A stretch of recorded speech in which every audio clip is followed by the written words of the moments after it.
Passada, nós trabalhamos então com a análise diferencial de escoamentos, que consistia em aplicar alguns princípios físicos a elementos de volume de fluido que escoam, que se movimentam junto com o escoamento, com o deslocamento dos fluidos. Dentre esses princípios, nós aplicamos o princípio de conservação de massa, que resultou numa equação conhecida como equação da continuidade. Nós vimos que essa equação da continuidade, nessa abordagem, que é a abordagem diferencial, ela acaba estabelecendo uma relação entre gradientes de velocidade. Então, ela estabelece uma relação entre os componentes do vetor velocidade do escoamento. O outro princípio físico que nós aplicamos, esse é um elemento de volume de fluido que se desloca, que se movimenta juntamente com o escoamento, foi a segunda lei de Newton. Então, nós aplicamos força igual a massa vezes a aceleração a esse elemento de volume de fluido, e desenvolvendo esse equacionamento, nós chegamos a uma equação diferencial vetorial que nós vamos apresentar aqui, que foi o ponto final da aula passada. Então, nós chegamos nessa equação que representa nada mais do que a segunda lei de Newton, certo? Então, nós temos nessa equação aqui a segunda lei de Newton aplicada a um elemento infinitesimal de fluido que está escoando. O que nós faremos a seguir é desenvolver, então, essa segunda lei de Newton para alguns casos específicos. Dentre esses casos específicos, nós vamos trabalhar com as componentes direcionais do vetor força, da força resultante F. Nós vamos lembrar que essa força resultante F, como sendo um vetor, ela admite componentes na direção x, y e z. Então, nós temos uma componente na direção x, uma componente na direção y e uma componente dessa força na direção z. Vamos lembrar que as direções x, y e z foram essas direções que nós definimos aqui na aula passada.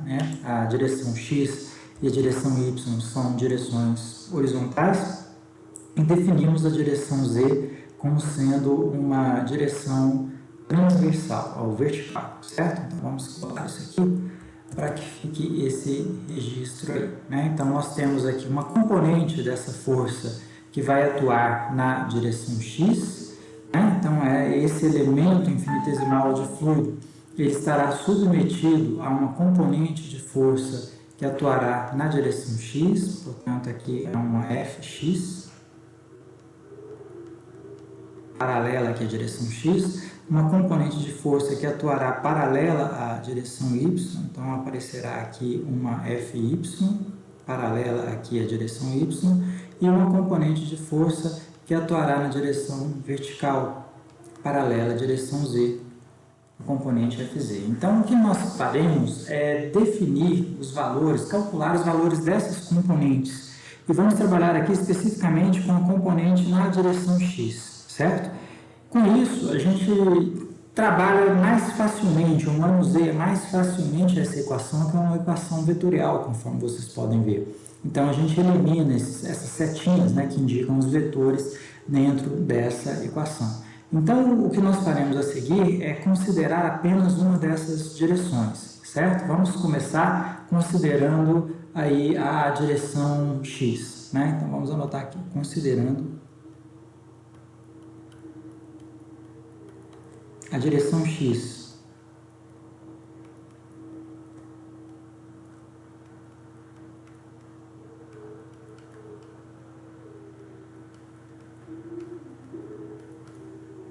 Ou seja, nós vamos calcular a partir daqui a componente de força na direção x. Então, aonde aparece o vetor força, agora vai aparecer a componente Fx. Então, aparece aqui, Fx no lugar do vetor força. Certo? A massa do elemento infinitesimal de fluido continua aparecendo aqui, mas nós podemos descrever essa massa em função também da massa específica desse elemento, tá? Então, nós vamos lembrar que há uma relação entre a massa específica do elemento e a massa, que é justamente o produto da massa específica pelo volume, Então, a massa do elemento é o produto da massa específica do fluido pelo volume, que vale dx, dy, dz. Então, é ρ vezes dx, dy, dz. Então, dessa maneira, nós podemos escrever aqui a massa como sendo o produto da massa específica por dx dy dz. Por que fazer isso, pessoal? As equações que nós lidamos na mecânica dos fluidos não são equações cujo nosso objetivo é calcular especificamente qual é a massa de fluido que está se movimentando, né? Então, as nossas equações elas não aparecem, pelo menos na sua forma final, dessa maneira. Vamos calcular a massa de fluido que se movimenta. Então, a massa ela não é uma variável importante nas equações. O que aparece nas equações são as variáveis que a gente quer determinar, que são velocidade e pressão, e as propriedades dos fluidos, que são massa específica, viscosidade, peso específico e assim por diante. Então, ao escrevermos a massa de fluido em função da massa específica, a nossa equação ela deixa de ficar dependente da massa e passa a depender da massa específica. Então, nós temos uma equação que ficaria ali independente dessa massa de fluido, porém independente do tipo de fluido, caracterizado, por exemplo, por uma massa específica desse fluido, certo? Então, aqui, ó, no lugar da massa m na equação, nós vamos escrever ρ vezes dx dy dz. E aqui nós abrimos o colchete para trabalharmos ali também com a soma daquelas derivadas, certo? Então, aqui aparece a componente de velocidade na direção x, que é u. E como nós estamos trabalhando especificamente com a direção x, aonde aparecer o vetor velocidade, vai aparecer a componente de velocidade naquela direção. Vamos lembrar que o vetor velocidade, ele é a soma vetorial da componente na direção x, que nós estamos chamando de u, da componente na direção y, que nós chamamos de v minúsculo, e da componente na direção vertical, que nós chamamos de w.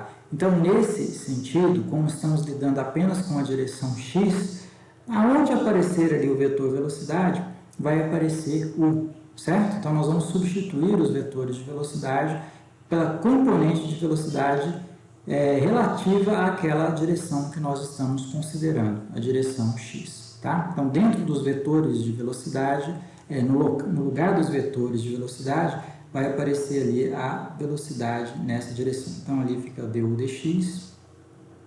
E agora é só fazer substituição aqui na segunda lei de Newton. V vezes du dy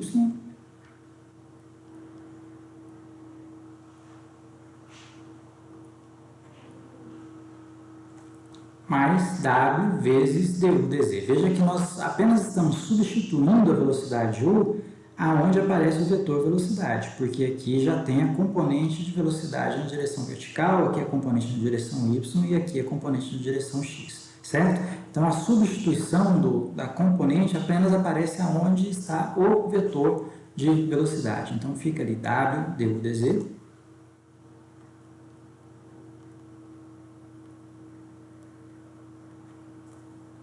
e, finalmente, o dv dt, onde vai aparecer ali o du dt.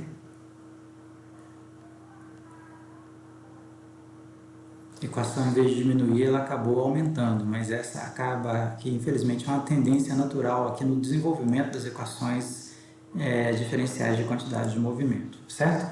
Não tem como a gente mexer muito mais nessa equação, então nós vamos chamar essa aqui de equação 1, a gente retorna a essa equação 1, ou nós retornaremos a essa equação 1 daqui a pouco, certo? A ideia, então, é trabalhar agora apenas com a direção x, certo, pessoal? E depois de trabalharmos na direção x, a gente vai fazer uma generalização da fórmula que a gente obteve para a direção x para as outras direções. Veremos que com pequenas modificações na equação final, a gente consegue obter as equações válidas para as outras direções também, certo? O que faremos a seguir agora é trabalhar aqui com o primeiro membro da equação, ou com o vetor força, componente de força na direção x. A pergunta que a gente faz é: o que compõe a componente de força na direção x? Essa força na direção x, que nós estamos chamando aqui de Fx, ela pode ser resultado da soma de três tipos de esforços. Um esforço que nós podemos chamar de esforço normal, uma força causada por tensões normais na direção x. Vamos lembrar que a aplicação de uma tensão por uma área, vamos imaginar que aqui a gente tem uma tensão normal na direção x, né? Temos aqui uma tensão normal na direção x. A aplicação dessa tensão por essa área multiplicado por essa área A vai dar uma força, e essa força é a força que nós chamamos de F sigma x, certo? Então, essa força é uma força decorrente de um esforço normal, né? Então, nós teríamos ali um esforço normal que atua sobre o nosso elemento de fluido Devol. Mas também podem existir forças tangenciais que causam forças na direção x, né? Então, tensões tangenciais ou tensões cisalhantes, por exemplo, tensões tal, que multiplicadas por uma área A podem causar forças na direção x também, certo? Então, nós vamos considerar a existência de forças decorrentes também de tensões cisalhantes, que é o produto da tensão pela área paralela à força que origina essa tensão cisalhante, certo? Então, há a possibilidade de existirem também esforços cisalhantes que atuam gerando forças na direção x. Então, nós teríamos aqui um esforço de cisalhamento, né? Um esforço cisalhante.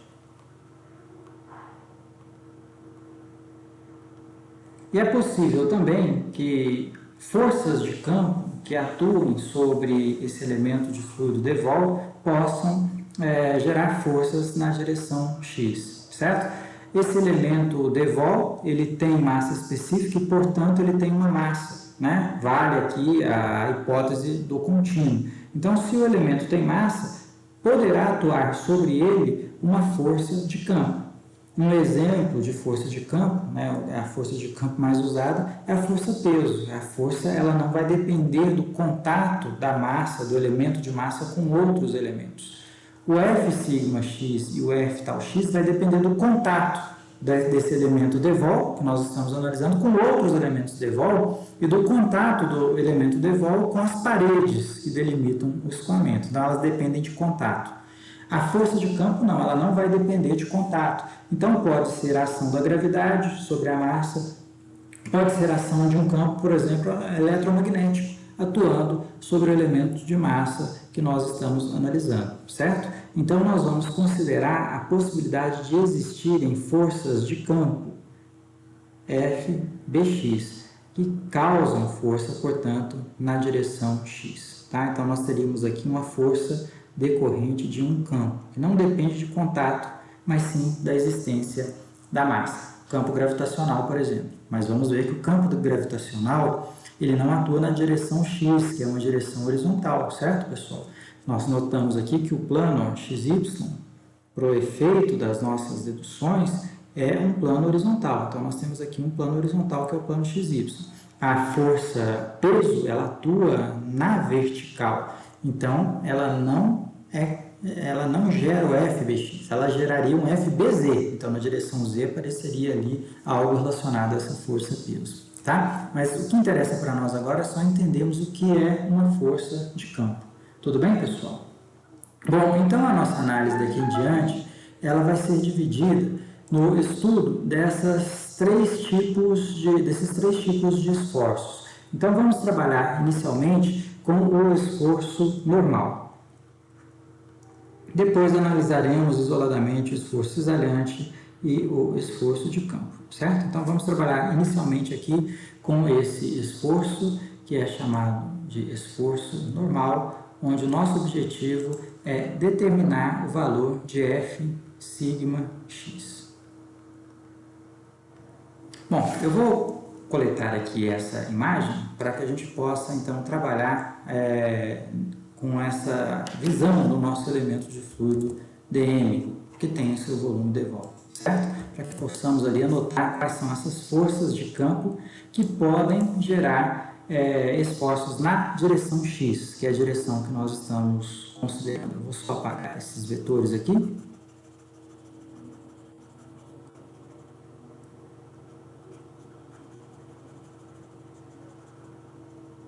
E no mais nós podemos trabalhar. Veja bem, Então vamos imaginar que exista aqui uma força que é considerada normal, portanto, gerando uma tensão normal que, por convenção, é positiva quando traciona, né? Então vamos imaginar que sobre essa área da esquerda, essa face da esquerda do elemento de fluido, vai atuar uma tensão normal σx. Então eu estou desenhando essa tensão normal tracionando a face, porque é dessa maneira que a tensão normal ela é definida, né? Ela é positiva quando traciona, certo? Então nós teríamos ali a σx que traciona essa face aqui, que é a face da direita.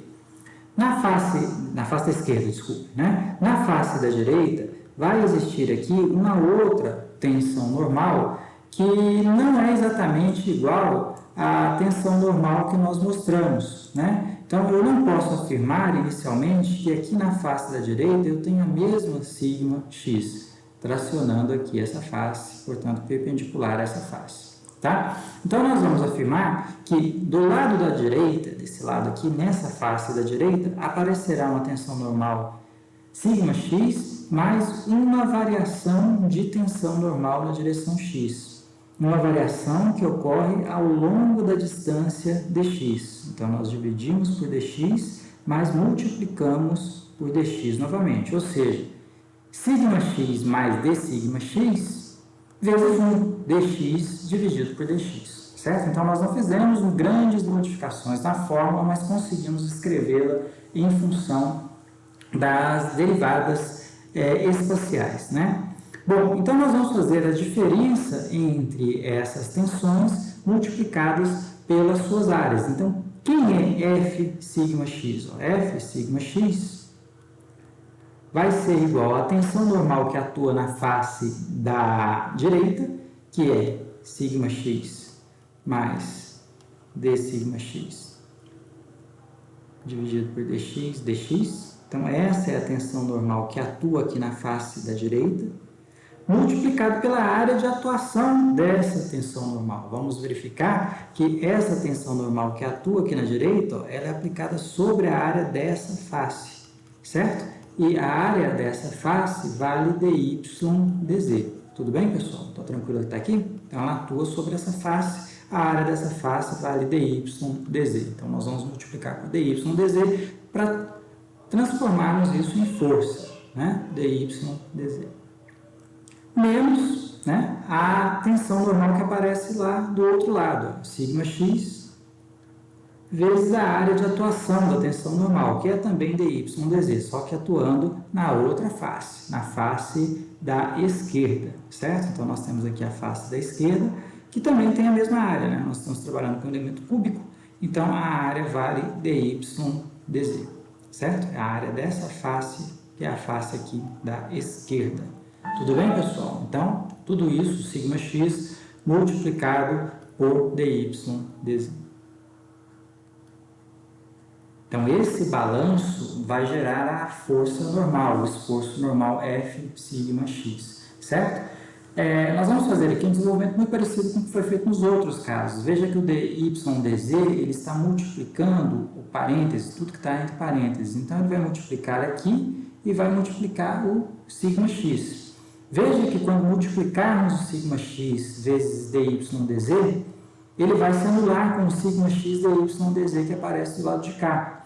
Então, o resultado disso vai ser apenas a derivada multiplicada por dx dy dz, certo? Então, o f sigma x finalmente vai ser computado como sendo a derivada da tensão normal na direção x, dx vezes dx dy dz. Vamos lembrar que dx dy dz é o elemento, ou volume do elemento de fluido que nós estamos analisando, certo? A pergunta que nós faremos agora é: quem é o sigma x? O que causa tensão normal na direção x, ou o que poderá causar tensão normal na direção x? Nós vamos relembrar o conceito de pressão, certo? Nós fizemos ali a definição de pressão na unidade 2 como sendo matematicamente calculado pela relação entre uma força e uma área. Uma força que atua sobre uma área, né? Então, a força dividida por essa área gera pressão, mas não é qualquer força. É uma força que é normal, perpendicular à área. Tanto que a gente desenhava lá os prismas de pressão sempre perpendiculares às áreas, certo? Então, uma força normal a uma área dividida por essa área gera pressão. Só que existe uma certa diferença de sinal entre pressão e tensão normal. Lá da resistência dos materiais, a tensão normal é positiva quando traciona, como nós mostramos aqui. Se a pressão, porventura, tracionar, a pressão é negativa. A pressão é positiva quando comprime. Então, nós podemos escrever assim, ó, essa tensão normal σx, ela pode ser computada como sendo menos a pressão, menos valor da pressão, porque a pressão é um tipo de esforço normal, é um tipo de tensão normal, mas que é positiva quando comprime. Então, há essa diferença de sinal entre a tensão normal e a pressão, mas ambos são esforços normais. Tudo bem, pessoal? Bom, o que nós vamos adicionar aqui é a possibilidade do campo de velocidade, da velocidade desse elemento de fluido, também causar uma tensão normal na direção x. Então, nós vamos somar isso aqui com uma tensão normal decorrente da velocidade do fluido. Nós vamos chamar isso aqui de sigma vel, né? Um sigma vel na direção x. Então, vamos até deixar aqui, um sigma x vel. Bom, agora a gente precisa então analisar quem seria esse sigma x, ou essa tensão normal, que vai depender da velocidade. Diferentes velocidades podem gerar diferenças que causam tensões normais, esforços normais que dependam dessa velocidade. Se nós voltarmos um pouco para trás, lá na unidade 1, a gente viu que diferenças de velocidade podem causar tensões cisalhantes, certo? Então, diferenças de velocidades entre duas partículas de fluido que se deslocam paralelamente entre si podem causar tensões cisalhantes. Então, vamos relembrar aqui, por exemplo, vou até desenhar aqui, aproveitando esses elementos de desenho, vamos imaginar que aqui a gente tem um elemento de volume de fluido, aqui um outro elemento de volume de fluido que se desloca com velocidade diferente do de cima, certo? Então, vamos imaginar que aqui na direção x a gente tem uma velocidade U2, desse elemento superior. Aqui na direção x, eu estou chamando de U porque é a direção x, né? É a nossa direção ali horizontal, esquerda e direita, no caso dessa folha. Aqui a gente teria a velocidade U1. Então, como há diferenças de velocidades entre essas partículas de fluido, essa diferença de velocidade ela vai acontecer aqui na direção z, certo? Então, nós temos aqui uma variação de espaço vertical, dz. Tudo bem, pessoal? Né? Surgirá, então, tensões cisalhantes entre elas, na face entre elas. Note que, como a partícula de cima ela é mais veloz do que a de baixo, ela tende a arrastar a de baixo. E como a partícula de baixo é mais lenta do que a de cima, ela tende a segurar a de cima. Então, na face entre elas, existirá uma tensão cisalhante, certo? Decorrente da diferença de velocidade, aqui nesse exemplo, ao longo da direção z. O que nós vamos analisar agora é se elementos de fluido que viajam, que escoam na direção x, podem causar também tensões cisalhantes. Então, nós temos aqui tensões normais, certo? Temos aqui um elemento de fluido e aqui um outro elemento de fluido que está um pouquinho mais à frente. Ambos se movimentando, se deslocando na direção x. Então, nós temos aqui, por exemplo, o elemento de fluido que vai ter uma velocidade U2. Aqui esse elemento de fluido que tem velocidade U1. Certo? Então, se U1 for diferente de U2, vamos analisar no jeito mais fácil. Vamos imaginar que U1 ele tem uma velocidade menor do que U2.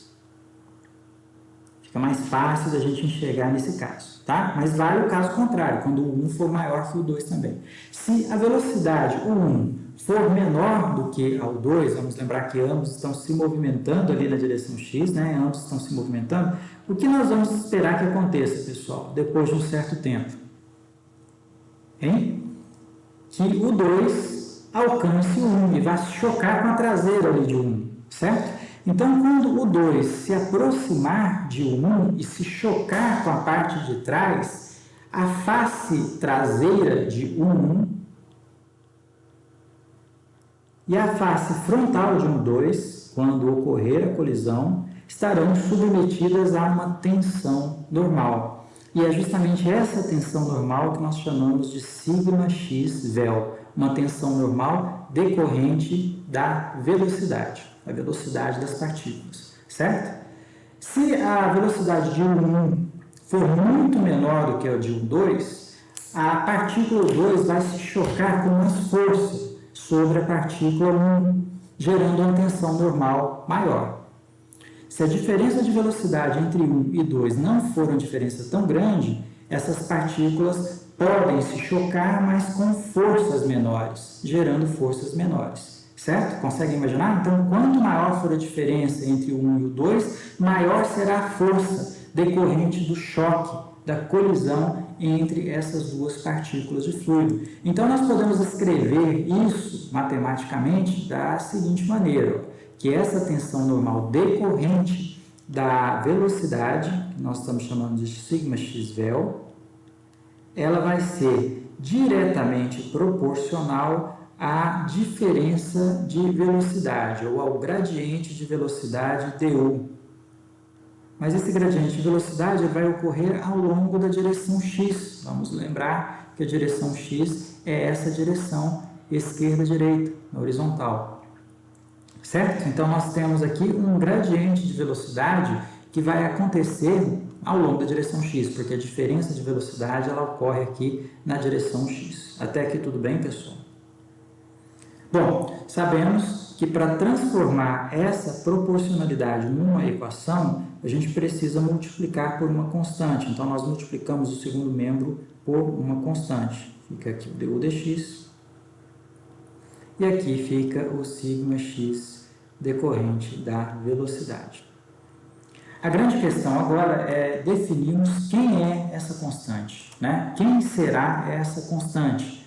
Porque dependendo de quem for essa constante, vai entrar aí uma certa propriedade dos fluidos, tá? E para isso, a melhor forma é fazermos uma breve análise dimensional. Uma breve análise dimensional, considerando sempre ali o Sistema Internacional de Unidades, a tensão ela é dada em Pascal, né? Então, Pascal, que é o Newton por metro quadrado, certo? Se o Newton é massa vezes aceleração, então o Pascal ele pode ser escrito como sendo quilograma vezes a aceleração, metros por segundo ao quadrado, dividido ainda, né, vezes 1 sobre o metro quadrado. Tudo bem, pessoal? Ou seja, o Pascal ele é quantificado aqui como sendo quilograma por metro vezes segundo ao quadrado, por metro por segundo ao quadrado, tá? Então, essa aí é a unidade que gera o Pascal, né? Que é a unidade da tensão normal. Tudo bem, pessoal? Bom, se nós analisarmos o gradiente de velocidade aqui do outro lado, o du é uma diferença de velocidade, portanto, sai em metros por segundo, dividido por dx, metro por segundo por metro. Certo? Então, seria 1 sobre segundo, ou metro por segundo por metro. Então, dessa maneira, qual será a constante, ou qual deverá ser a unidade dessa constante, para que, multiplicado por metro por metro, dê quilograma por metro segundo ao quadrado. Ao fazermos essa análise dimensional, nós vamos ver que essa constante deverá ter a unidade quilograma por metro por segundo. E, portanto, quem tem essa unidade, pessoal? Quilograma por metro por segundo. Quilograma por metro por segundo é a unidade da viscosidade dinâmica dos fluidos. Então, dessa maneira, nós chegamos à conclusão que essa constante ela é igual à viscosidade dinâmica dos fluidos, certo? Então, se nós caminharmos aqui para a direita, no nosso desenvolvimento, nós podemos escrever, então, que a tensão normal decorrente da velocidade ela será igual à viscosidade dinâmica do fluido, o μ, vezes o gradiente de velocidade na direção x. Certo, pessoal? E dessa maneira, se nós retornarmos aqui a essa equação, nós vamos chegar à seguinte conclusão, que F sigma x, a força decorrente de tensões normais na direção x, ela é igual à derivada na direção x, então d dx, de sigma x. Só que sigma x vale menos P, mais a tensão normal decorrente de velocidade, que é essa tensão que nós acabamos de mostrar aqui para vocês. Então, mais μ du dx. Deixa eu só corrigir esse d-rom de x aqui, né?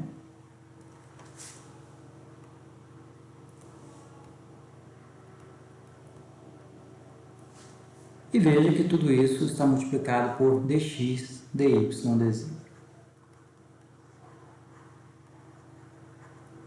Tudo bem, pessoal? Então, nós vamos desmembrar essa derivada. Então, f sigma x, ele vai ser escrito, então, como sendo menos dp dx. Já aproveitei o sinal menos aqui da pressão, já joguei do lado de fora da derivada, certo? Tudo isso vezes dx, dy, dz. Mais a derivada de segunda ordem, ou seja, a derivada da derivada, né? d dx de μ du dx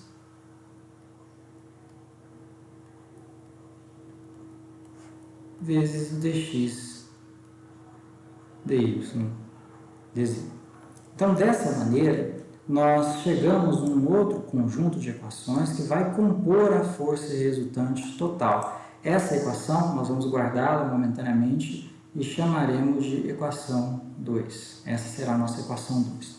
A vantagem dessa equação 2 é que apareceram, pelo menos aqui, duas importantes variáveis, uma propriedade e uma variável. A propriedade que começa a aparecer na nossa equação, mostrando que ela terá influência na movimentação dos fluidos, é a viscosidade do fluido, certo? E podemos voltar na nossa memória e buscar a própria definição da viscosidade, né? Aquela propriedade pela qual que expressa uma dificuldade do fluido em se movimentar. Fluidos muito viscosos, como óleos mais viscosos, têm mais dificuldade de se movimentar do que fluidos menos viscosos, como a água, como o ar, como o álcool, por exemplo.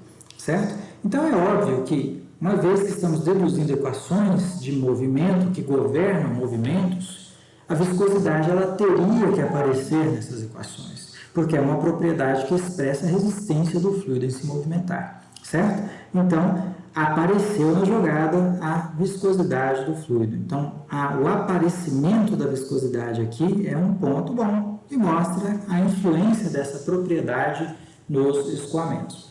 A outra é uma variável, é a pressão, e aqui é a pressão dinâmica, o P, certo? Nós falamos desde o começo do curso que as principais variáveis que nós vamos quantificar na mecânica dos fluidos são velocidade e pressão. A velocidade já vem aparecendo há um tempo, já apareceu na equação da continuidade, já apareceu aí nos nossos desenvolvimentos anteriores, né? Se nós observarmos aqui no começo da aula, aparece velocidade ali dentro da derivada, fora da derivada, velocidade para todo lado, certo? Mas ainda não tinha aparecido a pressão, né? E a pressão é uma variável muito importante, ela acaba aparecendo aqui na decomposição da F sigma x. Então, nós teremos uma equação que também relacionará a pressão dinâmica, o que é um ponto positivo, certo? A equação 2, então, ela vai expressar o esforço normal sobre a partícula, o elemento de volume de fluido. Na próxima passagem, nós vamos quantificar aqui qual deverá ser o esforço cisalhante, certo? Então, vamos anotar aqui o cálculo agora do esforço cisalhante. Vamos trabalhar então com o cisalhamento.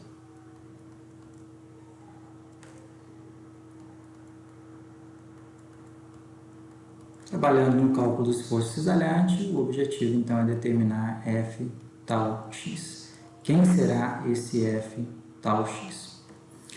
Bom, eu vou fazer aqui novamente uma cópia do nosso elemento, do desenho do nosso elemento infinitesimal de fluido, né? Para que a gente possa ali trabalhar aqui desenhando sobre ele, tá? Então, vou fazer aqui uma cópia dele, trazer para cá para a gente desenhar aí essas tensões trabalhantes que vão atuar sobre esse elemento. Muito bem, vamos trazer um pouquinho para cá. Vou apagar aqui o que a gente não precisa, para a gente redesenhar por cima, tá?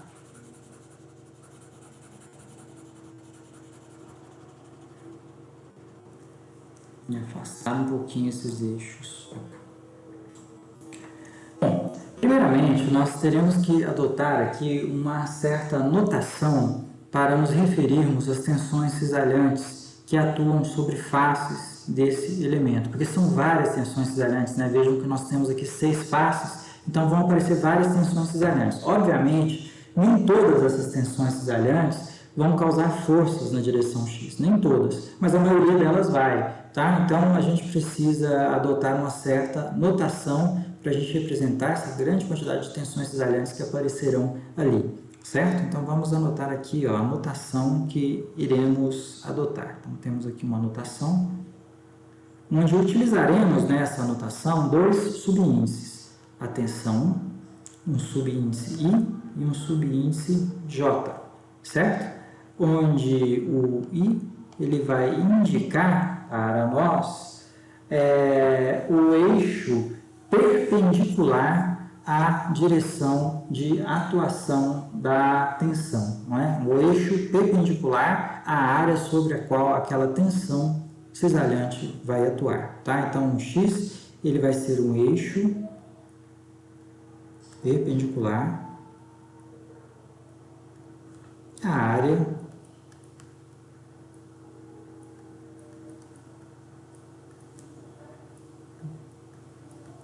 de atuação da tensão cisalhante.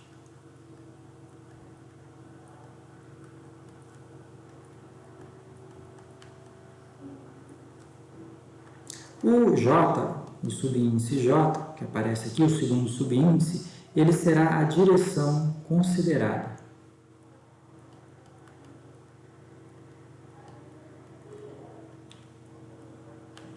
Direção da força, né? A direção do esforço que nós estamos quantificando. Lógico que, veja, como nós estamos quantificando aqui apenas a direção X, o J sempre será o X. Tudo bem, pessoal? O J sempre será a direção X.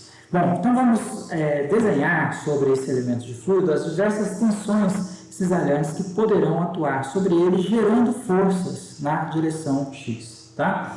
Por exemplo, temos aqui, ó, a direção em plano horizontal, que seria a base do nosso elemento de fluido, certo? E nós vamos descrever que atua aqui sobre essa base, ó, a base, a face de baixo dele, uma tensão cisalhante. Então, a tensão cisalhante que é paralela à base desse elemento. Essa tensão cisalhante ela é igual a tal. Qual é o eixo perpendicular à área de atuação dessa tensão cisalhante? Ou seja, o primeiro índice, subíndice I. Veja que o eixo perpendicular a essa área é o eixo vertical, o eixo Z. Então, nós vamos chamar essa tensão aqui de tal ZX, porque X é a direção do esforço, né? Então, esse esforço gerará, essa tensão cisalhante gerará um esforço na direção X, tá? Paralela aqui à direção X. Pode ser contrária ou não, a orientação do eixo X, mas é paralelo à direção X, certo? Do outro lado de cima, sobre a face de cima, nós vamos dizer que atua sobre essa face de cima uma tensão que não é exatamente igual à de baixo, mas uma tensão que é igual à de baixo, mais uma variação da própria tensão, uma variação dessa tal ZX. Uma variação que vai acontecer ao longo de qual direção? Se sairmos da face de baixo e caminharmos até a face superior, a variação dessa tensão ocorrerá ao longo da direção Z, da direção vertical. Dividimos por dz e multiplicamos por dz novamente, para somarmos coisas que têm a mesma unidade, certo? Ou seja, dividido por dz e multiplicado por dz é a mesma coisa que multiplicar por 1. Então, nós não alteramos a equação. Tudo bem, pessoal? Bom, da mesma maneira, nós vamos dizer que pode atuar sobre a face frontal, essa face da frente, vou desenhar aqui, está de outra cor, verde, na face frontal, verde mais claro, na face da frente, essa face da frente aqui, ó, uma tensão cisalhante que ocorre na direção X, que vai gerar uma força na direção X. Seria então essa tensão cisalhante aqui, ó, que acontece na face da frente, essa face aqui da frente do elemento de fluido. Essa tensão eu vou chamar de tal. Qual é o eixo perpendicular a essa área? O eixo perpendicular a essa área é Y. Y. Qual é a direção de atuação? A direção de atuação é a direção X. Então, atua ali uma tensão cisalhante tal YX. Na face posterior, oposta, na face lá de trás, ó, nessa face lá de trás, vai atuar uma tensão que não é exatamente igual à tensão que ocorre na face da frente, mas a tensão da face da frente mais uma variação dessa tensão. Uma variação de tensão que vai ocorrer ao longo de qual direção? Quando sairmos da face da frente e caminharmos até a face de trás, nós caminhamos na direção Y. Então, uma variação de tensão que vai ocorrer na direção Y. Tudo isso multiplicado por dy, para ficar multiplicado por 1, certo? Se nós verificarmos agora a face da esquerda, da direita, né? Analisarmos a face da direita, nós vamos ver aqui pela face da direita, vou até desenhar do lado de cá, para não deixar aquele desenho carregado. Essa é a face da direita, tá? A face da direita, ela está submetida à atuação de uma tensão cisalhante aqui. Nós temos aqui uma tensão cisalhante, que seria a tensão cisalhante tal, X, Y, certo? Mas note que a tensão cisalhante tal, X, Y, não causa força na direção X, ela vai causar força na direção Y, certo? Então, ela não entra no nosso cálculo. Da mesma forma, pode existir aqui uma tensão cisalhante, ó, que atua aqui na face, que vamos chamar essa tensão cisalhante de tal XZ. Essa tensão cisalhante vertical aqui. Essa tensão cisalhante, ela também não causa força na direção X, porque ao ser multiplicado pela área, ela causará força na direção Z. Então, ela não entra na jogada. Veja que toda força que causa esforço em X, nessa face, deverá ser um esforço normal, certo? Então, deverá atuar aqui um esforço normal, sigma X. Esse sim causa força em X. Então, pessoal, tanto na face aqui da direita, quanto na face da esquerda, representadas por essas faces, a única tensão que gera força na direção X é a tensão normal. As tensões cisalhantes que atuam sobre essas duas faces não geram forças na direção X e, portanto, não entrarão na nossa análise, certo? Porque estamos analisando apenas a direção X. Tudo bem? Como as tensões normais já foram analisadas nos casos anteriores aqui, né? Nesse caso anterior, nós não vamos analisar agora, porque a nossa análise agora é uma análise apenas de tensões cisalhantes, certo?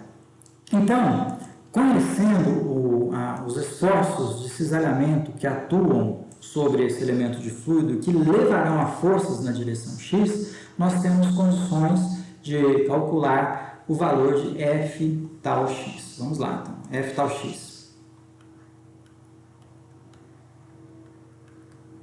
F tal X, ela será decorrente da tensão, por exemplo, tal Zx mais d tal Zx dz, que atua lá na face de trás, na face posterior, vezes a área de atuação, tá? Então, nós vamos pegar essa tensão cisalhante, tal Zx, mais d tal Zx, dz, e multiplicar essa tensão cisalhante pela área sobre a qual ela atua. E ela atua pela área da face lá de trás, ó, essa face traseira aqui do elemento. Face lá de trás. Certo, pessoal? E essa face aí, ó, ela vale quanto? dx vezes dz. Só completar aqui o colorido, tá? Ó, dx, que é essa diferença aqui, essa distância, né, uma distância ao longo da direção x, vezes dz, essa aresta vertical, certo? Então, dx vezes dz, dx vezes dz vai nos gerar aqui, ó, pessoal, nós temos que fazer uma pequena correção, tá? Essa variação aqui, ó, é até bom a gente ter visto, ela não ocorre ao longo da direção z, tá? Ela vai ocorrer ao longo da direção y, tá? Então, aqui, veja que a variação ocorreu aqui ao longo da direção y, né? Então, quando saímos... Ah, mas estamos pegando aqui... Eita, deixa eu só recorrigir novamente. Essa tensão que eu estou falando aí é a tensão verde, não é a tensão marrom, tá? Então, deixa eu voltar ali para o Z. Agora eu confundi aqui. Ó, essa tensão que nós estamos analisando aqui, ó, é a tensão verde, porque a tensão verde é que multiplica essa área posterior, tá? Então, deixa eu até apagar isso aqui, ó, porque essa tensão que foi anotada aqui, que eu estou apagando agora, é a tensão que atua sobre a face de cima e não sobre a face posterior, a face lá de trás, tá? Então, nós vamos pegar a verde, ó, a tensão verde, essa tensão aqui. Essa multiplicada pela área de atuação dela. A área de atuação dela, sim, vale dx vezes dz, tá? Então, fica assim, tal yx mais d tal yx dy. Opa, esqueci de multiplicar o dy aqui.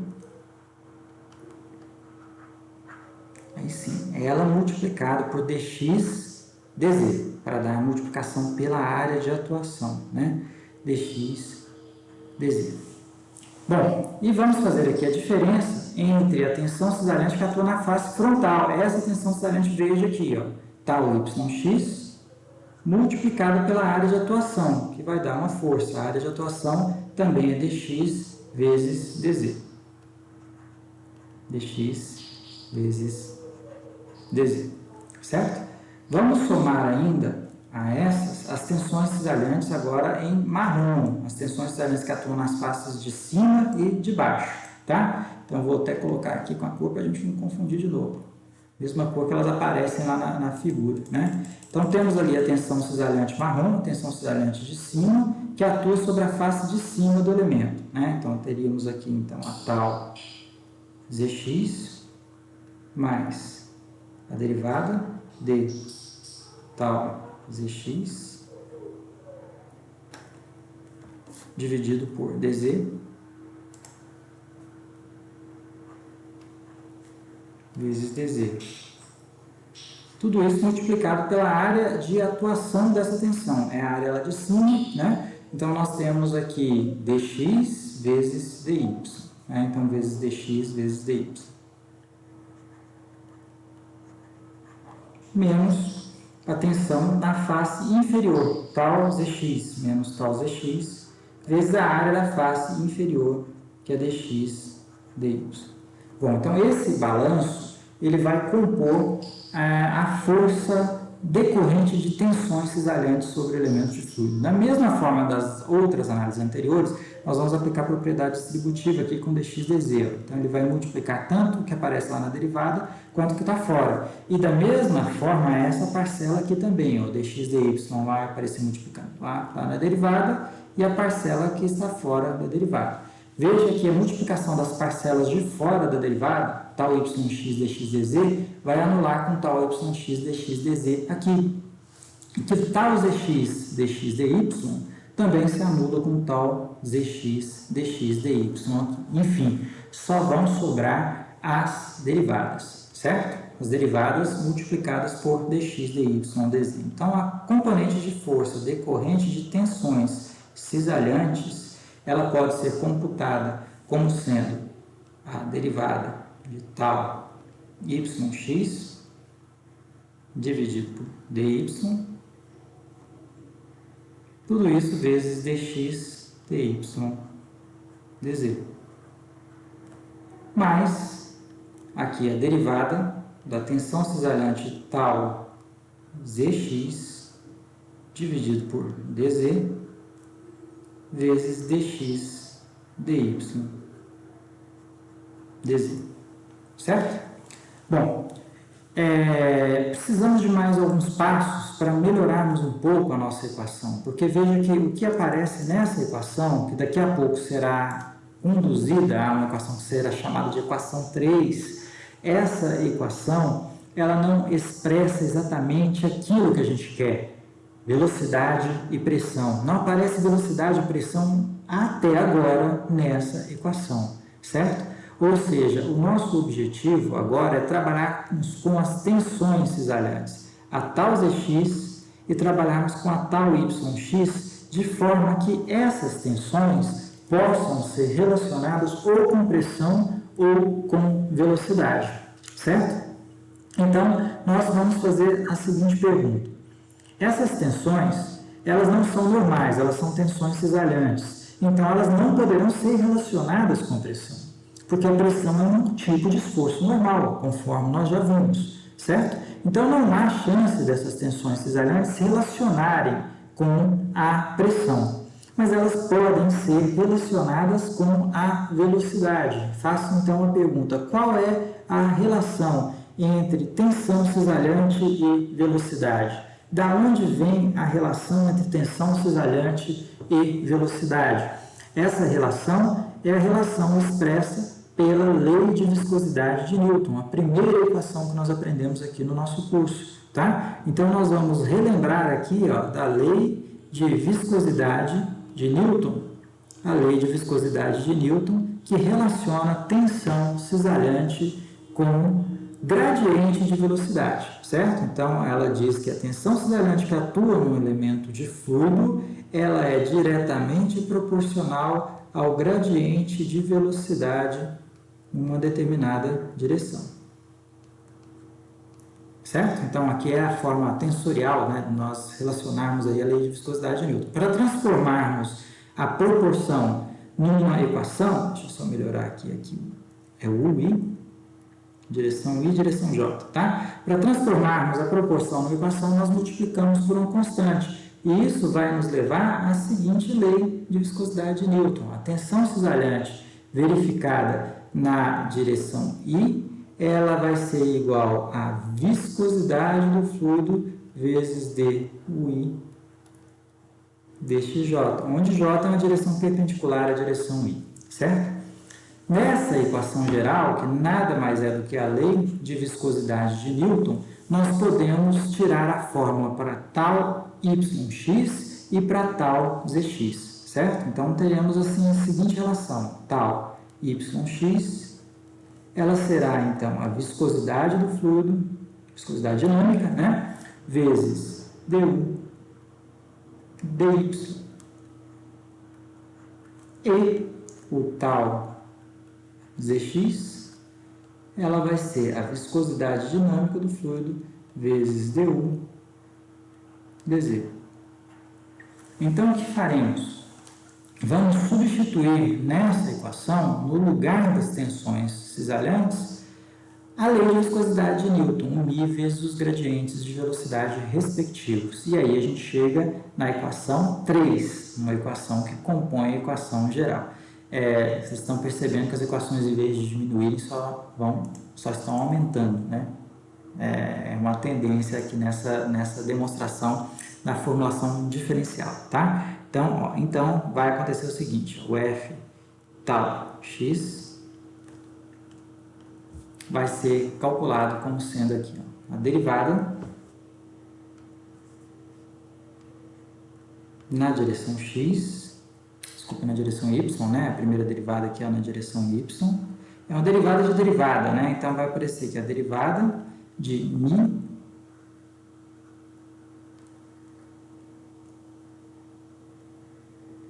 du dy, né? Então, no lugar do tal yx vai aparecer μ du dy, vezes du dy. Tudo isso multiplicado por dx dy dz. Aqui só esse meu parênteses. E a segunda parcela, que vai ficar essa derivada aqui, ó, ddz mais ddz, No lugar do tal Zx, nós vamos escrever μ du dz, lei de viscosidade de Newton, μ du dz.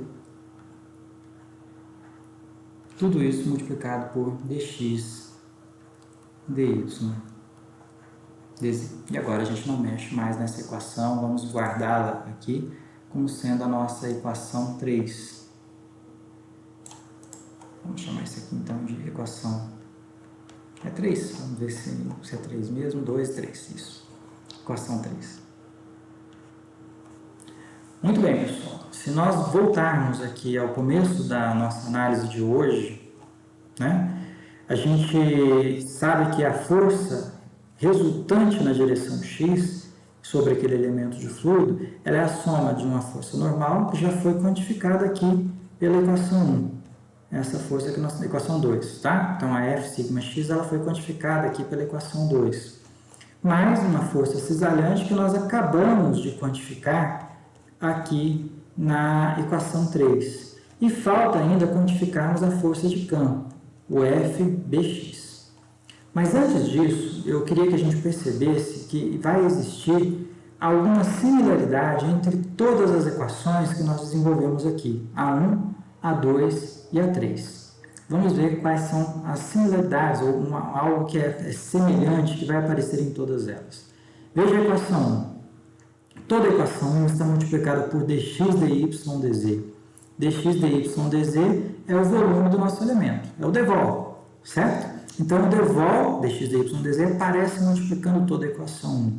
Vamos ver se ele aparece também na equação 2. Na equação 2, o dx dy dz aparece também multiplicando todas as parcelas da equação 2. Então, o devol também aparece multiplicando a equação 2. E vamos ver se isso acontece na equação 3. Na equação 3, de novo, acontece a mesma coisa, o devol multiplicando todas as parcelas da equação 3. Então, veja, pessoal, que todas as equações estão multiplicadas por devol. Todas as 3. Então, se nós conseguirmos escrever a equação Fbx, que é a última equação, força de campo, multiplicando-a por devol, no final das contas, na hora que a gente juntar tudo na equação 1, o devol vai cortar e nós chegaremos numa equação que vai ser independente do volume.